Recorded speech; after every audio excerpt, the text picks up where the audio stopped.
je ne vois pas ce qui peut nous convaincre du fait qu'il y a un intérêt à laisser souffrir, sans qu'il y ait des conséquences pour ceux qui font souffrir, et pour la société qui y devient indifférente. Des milliers d'animaux enfermés dans des cages, des êtres vivants que l'on écouille tout vifs. Hein, je choisis le mot pour que cela vous pénètre, messieurs, d'un frisson qui vous fait réfléchir. Oui, parce que c'est ça la castration à vif de ces jeunes animaux, etc., etc.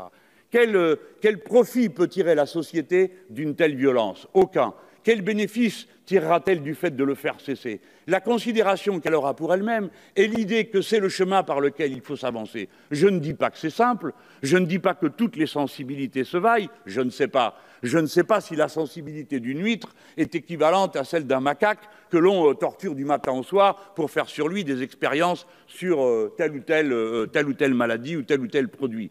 Mais je sais que l'un et l'autre, à leur façon, s'expriment en tant qu'êtres sensibles. Voilà pourquoi nous gagnons en dignité, pour nous-mêmes, pour ce que nous sommes, pour le modèle agricole que nous voulons développer, en nous posant de telles questions.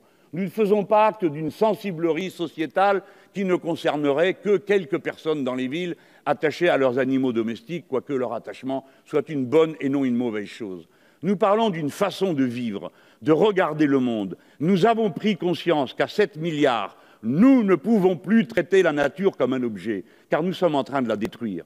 Et nous ne pouvons pas regarder les autres êtres sensibles comme des objets qui nous appartiennent, parce qu'ils ne nous appartiennent pas. Et que si nous avons une façon de les traiter et qui les transforme en objets, alors nous sommes certains qu'un jour ou l'autre, c'est nous-mêmes que nous traitons en objets.